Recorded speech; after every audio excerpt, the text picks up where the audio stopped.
Voilà, frères et sœurs, aujourd'hui nous allons prendre un texte qui se trouve dans l'évangile de Luc au chapitre 5. Donc, nous voyons quelques faits de la vie de notre Seigneur Jésus lorsqu'il était sur la terre. Et c'est vrai qu'après avoir passé 40 jours dans le désert où il a été tenté, Luc nous dit que Jésus, revêtu du Saint-Esprit, donc il va commencer son ministère d'enseignement, prêchant l'évangile de Dieu. Et dans Marc, il disait que le temps est accompli et le royaume de Dieu est proche. Repentez-vous et croyez à la bonne nouvelle. Luc souligne à plusieurs reprises quel était le ministère du Seigneur Jésus-Christ. Il enseignait dans les synagogues. Dans Luc chapitre 4, on a vu qu'il était retourné donc à Nazareth, dans la ville où il a grandi. Et après avoir annoncé que quand sa personne, le texte d'Ésaïe chapitre 61 avait été accompli, et à cause de l'endurcissement du cœur de ses auditeurs, ces personnes ont chassé le Seigneur Jésus-Christ, et donc il a dû partir. Et comme il dit, nul prophète n'est bien accueilli dans son pays, dans sa patrie. Et donc il a enseigné à Capernaum, il est dit, toujours au chapitre 4, il a délivré un homme qui était possédé d'un esprit impur. Et après, il est allé dans la ville où habitaient Pierre et André, Bethsaïda. Et là, il a guéri la belle-mère de Pierre qui souffrait d'une forte fièvre. Et plusieurs semaines avant cela, vous savez, le Seigneur Jésus-Christ avait déjà rencontré Pierre lorsque son frère André lui a dit: nous avons trouvé le Messie. Et c'est le frère André qui était un disciple de Jean-Baptiste. Et lorsque Jean-Baptiste, voyant Jésus, a dit: voici, c'est lui l'agneau de Dieu qui ôte les péchés du monde. Alors André a suivi Jésus-Christ et il a emmené son frère Pierre voir le Seigneur Jésus. Et le Seigneur lui a dit: alors tu es Simon et tu seras appelé Pierre. Alors que là, c'était la première rencontre de Jésus avec Pierre. Et cette première rencontre a permis à Pierre de mettre sa confiance en Jésus-Christ. Et là, donc Jésus-Christ connaissait Pierre parce qu'il était allé chez sa belle-mère. Et il avait déjà commencé cette relation avec lui. Et là, dans ce texte de Luc, chapitre 5, nous voyons que le Seigneur Jésus va appeler Pierre et les autres, André, Jacques et Jean, à un ministère particulier, un ministère à plein temps. Alors j'aimerais vous inviter à lire ce passage avec moi, qui se trouve dans Luc, chapitre 5. Nous lisons les versets 1 à 11. Alors Luc chapitre 5 à partir du verset 1. Comme Jésus se trouvait auprès du lac de Génézareth et que la foule se pressait autour de lui pour entendre la parole de Dieu, il vit au bord du lac deux barques d'où les pêcheurs étaient descendus pour laver leurs filets. Il monta dans l'une de ces barques qui était à Simon et le pria de s'éloigner un peu de terre. Puis il s'assit et de la barque il enseignait la foule. Lorsqu'il eut cessé de parler, il dit à Simon: avance en pleine eau et jetez vos filets pour pêcher. Simon lui répondit: Maître, nous avons travaillé toute la nuit sans rien prendre, mais sur ta parole, je jetterai le filet. L'ayant jeté, ils prirent une grande quantité de poissons et leur filet se rompait. Ils firent signe à leurs compagnons qui étaient dans l'autre barque de venir les aider. Ils vinrent et ils remplirent les deux barques au point qu'elles enfonçaient. Quand il vit cela, Simon-Pierre tomba aux genoux de Jésus et dit, Seigneur, retire-toi de moi, parce que je suis un homme pécheur.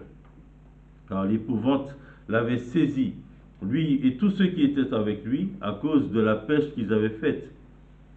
Il en était de même de Jacques et de Jean, fils de Zébédée, les associés de Simon. Alors Jésus dit à Simon, ne crains point, désormais tu seras pêcheur d'hommes. Et ayant ramené les barques à terre, ils laissèrent tout et le suivirent. J'ai intitulé ce message « Un cœur disposé pour servir ». Dans ce texte, j'ai pu voir, voilà, je me souligner en tout cas plusieurs traits caractéristiques du cœur de Pierre. Alors, c'est vrai que lorsqu'on parle de Pierre, on pense tout de suite à Pierre qui a renié le Seigneur. On pense tout de suite à ces aspects un peu négatifs.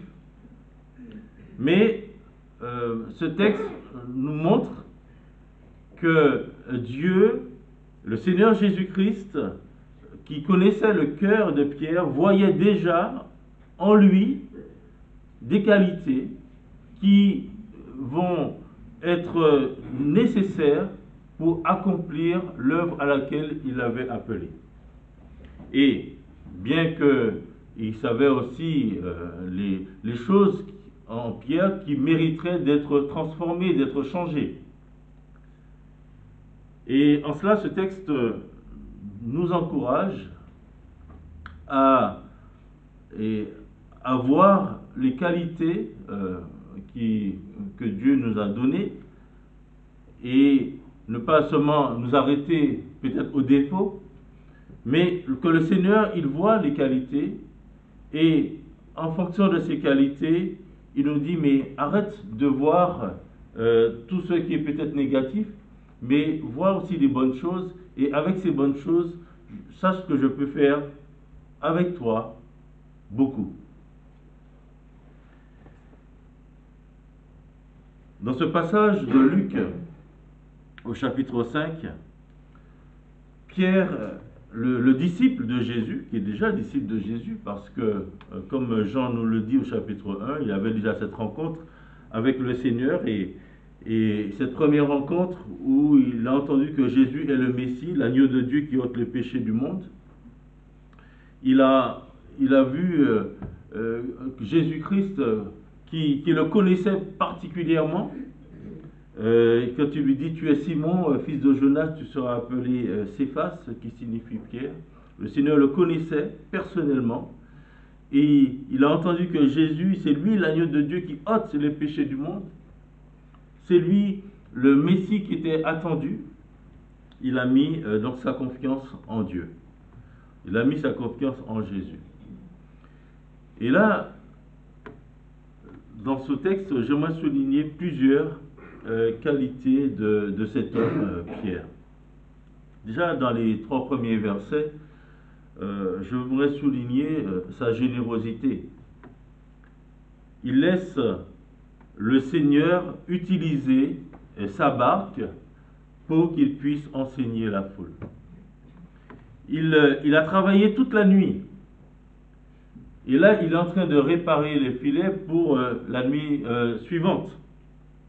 Donc on peut imaginer, donc c'est pour le pêcheur, la barque c'est vraiment l'outil de travail, c'est vraiment le moyen plus important aussi pour eux, et donc je dirais pas question de faire n'importe quoi avec. Mais là, on voit que Jésus qui arrive, il voit la barque de Pierre et il monte dessus et il demande à Pierre de s'éloigner un peu de terre. Et Pierre ne dit rien. Il laisse au Seigneur le soin d'utiliser sa barque pour que le Seigneur puisse enseigner à cette foule. Il aurait pu dire au Seigneur, non, c'est ma barque, c'est mon outil de travail, elle n'est pas faite pour que tu puisses te tenir là et parler aux gens. Non, non, il n'a pas été comme ça. Il n'a pas été égoïste. Il laisse à la disposition de son Seigneur sa barque. Et il fait preuve de générosité, il est altruiste et il laisse le Seigneur utiliser ce qui est à lui. L'autre chose que j'aimerais souligner, c'est que c'était un homme travailleur, obéissant, humble. Dans ces versets 4 à 5, le Seigneur lui dit, et sans lui demander s'il était disponible ou pas, hein, le Seigneur lui dit, avance en pleine eau et jetez vos filets pour pêcher. Donc lui, il était en train de réparer ses filets, et là le Seigneur lui dit, voilà, maintenant avance en pleine eau. Pierre était fatigué, on pouvait l'imaginer, après toute une nuit de travail. Il est peut-être découragé aussi à cause de cette nuit, mais aussi surtout parce qu'il n'avait rien pris. Très décourageant. Il a travaillé toute la nuit et il n'y avait pas grand-chose. Il aurait pu dire là aussi au Seigneur, je suis fatigué, en plus je dois réparer les filets, je dois être prêt pour ce soir, il n'y a pas de poisson, c'est pas la peine. Il aurait pu dire aussi au Seigneur, Maître, je suis un professionnel, toi tu connais pas le métier, moi je sais que c'est pas le moment d'aller au large pour pêcher quoi que ce soit. Moi je connais mon travail. Et là, il ne le dit pas au Seigneur cela. Et qu'est-ce qu'il dit? Il dit, oui c'est vrai, mais nous avons travaillé toute la nuit sans rien prendre. Mais, il dit, sur ta parole, je jetterai le filet. Dans la version Sommaire, il est dit, mais puisque tu me le demandes, je jetterai le filet. Il jette son filet comme le Seigneur lui a dit, et il prend une grande quantité de poissons. Et là, ce texte nous montre aussi que c'était un homme qui se soumettait aussi à l'autorité de Jésus. Lorsque Jésus monte dans la barque pour parler à la foule, le Seigneur qui interrompt son travail, le Seigneur qui lui dit, allez, on va au large. Le Seigneur montre là toute son autorité, il ne demande pas son autorisation à Pierre, mais Pierre, lui, qu'est-ce qu'il fait? Il s'y soumet, il obéit à ce que le maître lui dit de faire. Ce que j'aimerais souligner aussi dans le verset 7, c'est que c'est quelqu'un qui acceptait l'aide des autres. Donc le texte nous dit qu'il avait des associés, Jacques et Jean. Son frère André aussi était avec lui, donc il ne travaillait pas seul. Et après cette prise, cette pêche miraculeuse, qu'est-ce qu'il fait? Il appelle ses compagnons. Venez m'aider, venez nous aider. Il sait très bien que tout seul, il ne pourra pas ramener les filets. Il avait besoin de l'aide des autres. Et il accepte l'aide que pouvaient leur apporter ses compagnons, le fils de Zébédée, Jacques et Jean. Le verset 8 montre aussi qu'il fait preuve, là encore, dans son humilité, il reconnaît son indignité devant le Seigneur. Il tombe aux genoux de Jésus et lui dit, Seigneur, retire-toi de moi, je suis un homme pécheur. Ésaïe a eu la même attitude lorsqu'il a eu cette vision du Seigneur sur le trône, et les séraphins qui disaient, Saint, Saint, Saint est le Seigneur l'Éternel, le Dieu des armées. Et donc lorsqu'il a entendu ça, Ésaïe il dit, malheur à moi, parce que je suis perdu, je suis un homme dont les lèvres sont impures. Il dit, j'habite au milieu d'un peuple dont les lèvres sont impures et mes yeux ont vu le roi. Malheur à moi. Pierre, c'est l'attitude qu'il a aussi devant le Seigneur. il voit la gloire, il voit le Seigneur dans sa puissance. Et il dit, retire-toi de moi, je suis un homme pécheur. Devant le Seigneur, on se voit sale, on se voit pécheur. Et Seigneur, non, on se met à genoux devant lui.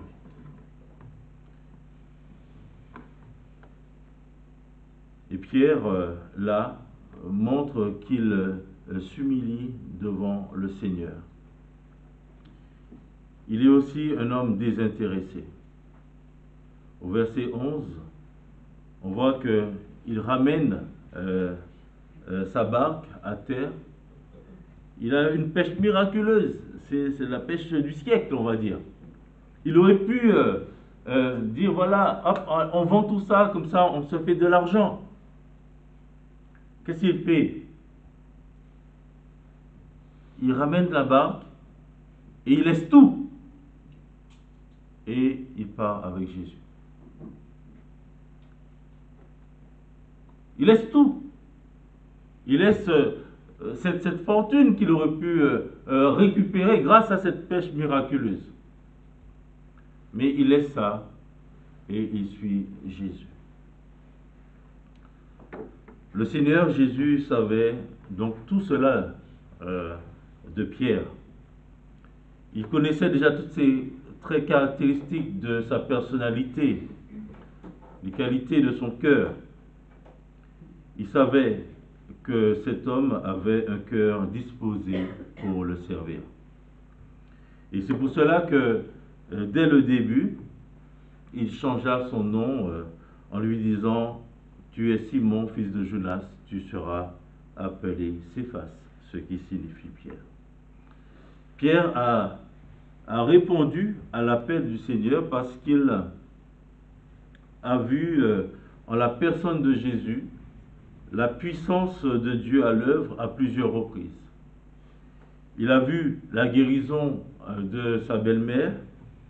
Il a vu toutes ces personnes qui venaient là chez lui et que Jésus guérissait. Il a vu Jésus délivrer de personnes qui étaient possédées d'esprits impurs, des personnes qui étaient malades de toutes sortes de maladies. Le Seigneur leur apportait la guérison. Et avec cette pêche miraculeuse, il voit là encore la puissance du Seigneur Jésus-Christ. Et il confesse que Jésus est son Seigneur. Seigneur, retire-toi de moi parce que je suis un homme pécheur.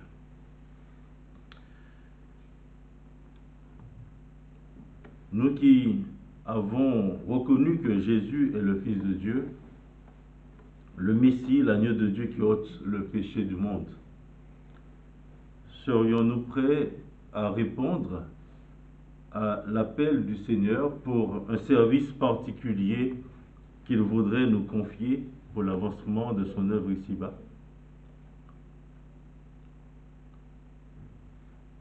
Serions-nous prêts à faire comme Pierre, tout quitter et partir?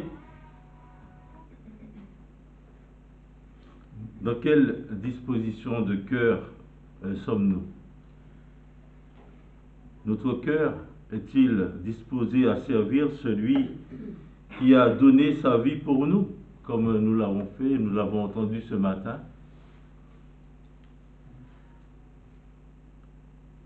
Pierre, c'était un homme comme vous et moi.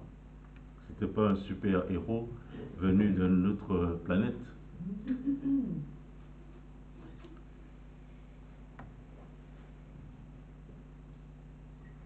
Donc notre cœur est-il disposé à servir celui qui a donné sa vie pour nous? Chacun, vous savez, reçoit de Dieu un appel particulier pour un service particulier. Dieu ne demande pas à tout le monde, voilà, quitte ton travail et va à l'autre bout du monde. Non, chacun tient de Dieu un appel particulier.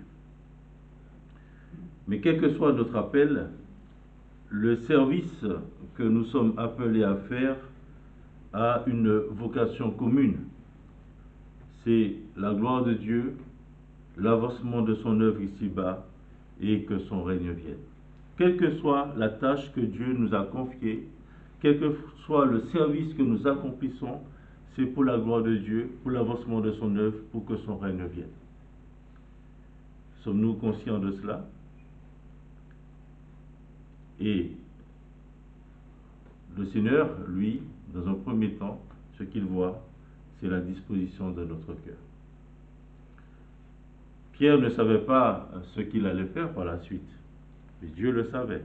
Mais le Seigneur a vu en cet homme qu'il va appeler Pierre le roc. Après, il va lui dire, tu es Pierre, et cette pierre, je bâtirai mon église. C'est parce qu'il avait vu au départ que cet homme avait ce cœur bien disposé pour le servir.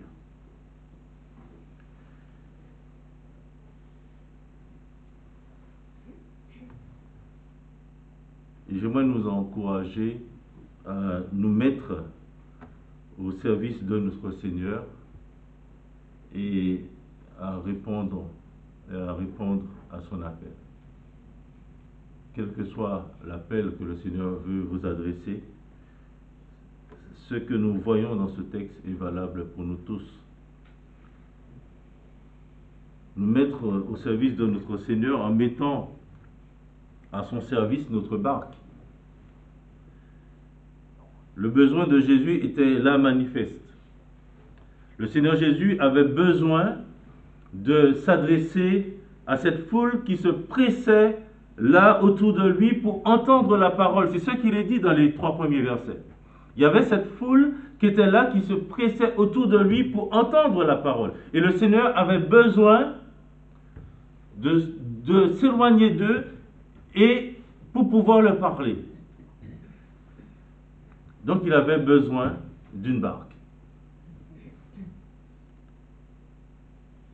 Il avait besoin d'une barque. Et il regarde là autour de lui et il voit la barque, les 2 barques étaient là et il va aller monter sur la barque de Pierre. Est-ce qu'il va rechercher les propriétaires, dire c'est à qui est cette barque, à qui elle appartient? Est-ce que vous voulez bien accepter de me passer votre barque et que je puisse monter dessus pour que je puisse parler à la foule? Jésus n'a pas fait tout ça. Il est monté sur l'une des barques, précisément sur celle de Pierre, et ce n'est pas pour rien, parce qu'il avait en vue de s'adresser particulièrement à Pierre. Et parce qu'il est Dieu, il monte sur la barque de Pierre, parce que cette barque qui est à Pierre, mais appartient à Dieu, parce que tout est à Dieu. Et donc, et Pierre, lui, qu'est-ce qu'il fait? Il met tout simplement au service de son Seigneur sa barque. Il reconnaît que cette barque, ce n'est pas la sienne, c'est la barque de son Seigneur. Et il ne vient pas dire à son Seigneur, non, c'est ma barque, c'est à moi de faire ce que je veux avec. Et le Seigneur donc a utilisé la barque de Pierre pour enseigner cette foule qui voulait entendre la parole de Dieu. Et si Pierre n'avait pas accepté que Jésus utilise sa barque, cette foule n'aurait pas entendu la parole. Mais il ne pouvait pas ne pas accepter que le Seigneur utilise sa barque. Parce que quand on est disciple de Jésus, on ne peut pas accepter, on ne peut pas ne pas accepter que Jésus utilise notre barque. Sinon, on n'est pas disciple de Jésus-Christ.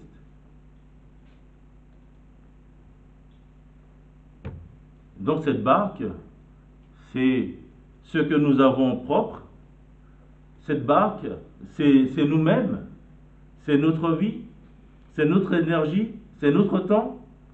Cette barque, le Seigneur nous dit, est-ce que tu veux la mettre à ma disposition?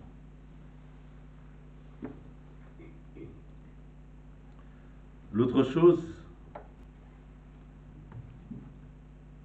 je vais lire ce texte, j'ai prévu Luc chapitre 14, où Jésus donne les conditions à ceux qui veulent être ses disciples. Il leur rappelle et leur dit qu'il doit avoir la priorité sur tout. si on veut être son disciple. Donc Luc chapitre 14, verset 25, il est dit, de grandes foules faisaient route avec Jésus. Il se retourna et leur dit, si quelqu'un vient à moi sans me préférer à son père, à sa mère, à sa femme, à ses enfants, à ses frères et à ses sœurs, et même à sa propre vie, il ne peut être mon disciple.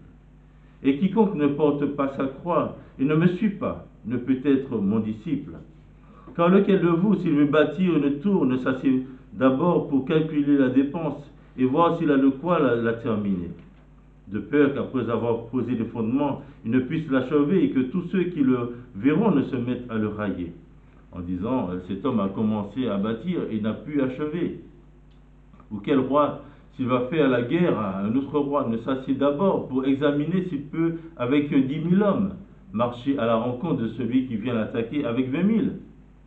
S'il ne le peut, tandis que cet autre roi est encore loin, il lui envoie une ambassade pour demander la paix. Ainsi donc, quiconque d'entre vous ne renonce pas à tout ce qu'il possède ne peut être mon disciple. Le sel est une bonne chose, mais si le sel perd sa saveur, avec quoi l'assaisonnera-t-on? Il n'est bon ni pour la terre, ni pour le fumier, on le jette dehors. Que celui qui a des oreilles pour entendre, entende. Et c'est ça le problème, c'est que parfois il y a des gens, ils ne viennent pas à Jésus au fait parce qu'ils ont compris qu'il faudrait qu'ils laissent à Jésus l'usage, l'autorité sur leur barque. Et ils veulent garder la même mise. Et ils refusent d'accepter, de se soumettre à Jésus-Christ parce qu'ils veulent être leur propriétaire. Mais c'est le Seigneur qui est propriétaire de tout, de toute manière. Et si on veut être disciple de Jésus, il faut accepter de mettre notre barque à sa disposition. Sinon, on n'est pas disciple de Jésus-Christ. L'autre chose, il faut obéir à son commandement. Dans les versets 4 à 9, c'est ce que Pierre il fait. Le Seigneur s'adresse personnellement à lui et lui dit, avance en pleine eau et jetez vos filets pour pêcher. Et comme je le disais, au lieu de protester, au lieu de dire qu'il était fatigué, qu'est-ce qu'il va faire?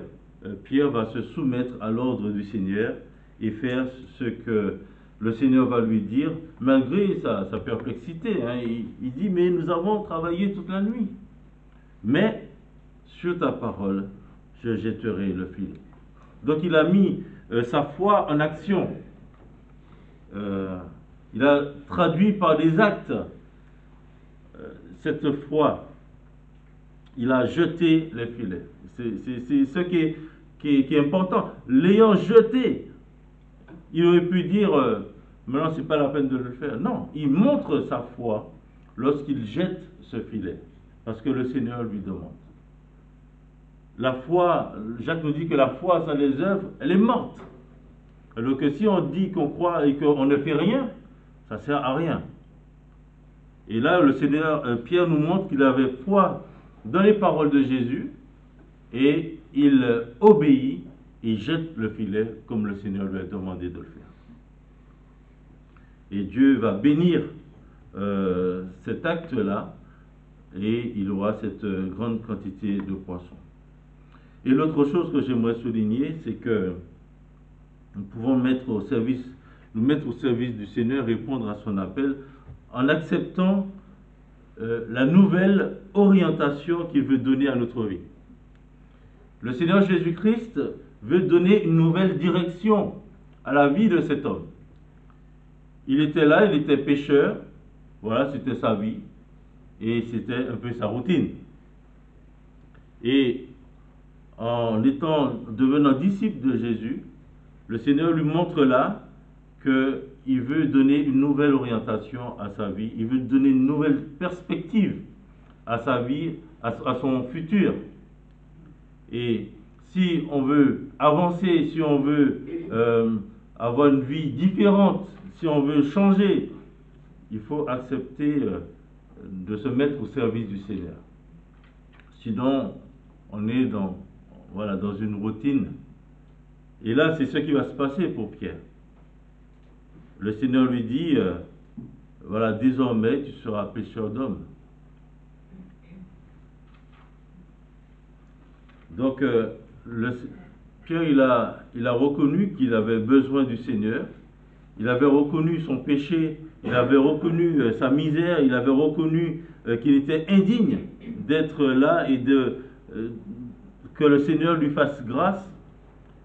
Et le Seigneur lui dit maintenant, c'est pas la peine d'avoir la crainte, ne crains point, tu seras maintenant pécheur d'homme. À partir de maintenant, tu seras avec moi. À partir de maintenant, tu seras avec moi et je serai avec toi. Donc ne crains point. Je vais te préparer pour l'œuvre à laquelle je t'ai appelé. À partir de maintenant, tu n'as pas besoin de t'inquiéter pour les poissons, parce que moi-même je vais pouvoir à tes besoins. À partir de maintenant, tu n'as plus à craindre aucun danger en allant pêcher, parce qu'il y avait des risques aussi. Pourquoi? Parce que moi-même je serai ta sécurité. Et le Seigneur va donner cette nouvelle perspective à Pierre, qui va laisser ce qu'il faisait pour suivre Jésus-Christ. Dans Ésaïe, chapitre 41,